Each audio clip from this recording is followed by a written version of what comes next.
নমস্কার বন্ধুরা, আমার শ্রীকৃষ্ণ চ্যানেলে সবাইকে স্বাগতম। তো আজকের ভিডিও হচ্ছে কালসর্পযোগ। তো আপনারা কী করে বুঝবেন যে আপনাদের কালসর্পযোগ আছে বা কী কী সমস্যা হয়, তো সেটা নিয়ে আজকের ভিডিও। তো এটাকে আমি সম্পূর্ণ লং ভিডিও করব, তো শর্ট ভিডিওর মাধ্যমে বলছি। আর যখন পুরো লং ভিডিওটা পোস্ট করব তখন অবশ্যই লং ভিডিও থেকে দেখবেন।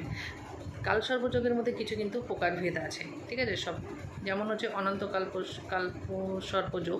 তো অনন্তকাল সর্পযোগে দেখো কী হয়, লগ্নে যখন রাহু ও কেতু সপ্তম অবস্থানে করে, সপ্তম কিন্তু ওদের বিবাহ ঘর, সেই জায়গায় যদি লগ্নে রাহু আর কেতু থাকে এমন হয়, তাহলে কী হবে, আক্রান্ত ব্যক্তি যার কালসর্পযোগ আছে, এই যে অনন্তকাল সর্পযোগ, সে কিন্তু ক্রমাগত ষড়যন্ত্রের শিকার হবে। তার বিবাহে বিপর্যয় আসে, বিবাহের মাধ্যমে বিভিন্ন বাধা বিঘ্ন ঝামেলা অশান্তি এগুলো কিন্তু থাকবে। সাংসারিক জীবন পুরো বিঘ্নিত হবে, মামলা বারবার আসবে, বিবাহের মধ্য দিয়ে কেস চলে আসতে পারে, যে কোনো কেস কিন্তু তাকে সবসময় ডিস্টার্ব করবে। এটা হচ্ছে অনন্তকাল সর্পযোগ। তো এরকম আমি আরও কাল সর্পযোগ নিয়ে বিচার করবো এক একটা করে। ভিডিওটা ভালো লাগলে অবশ্যই লাইক করবেন।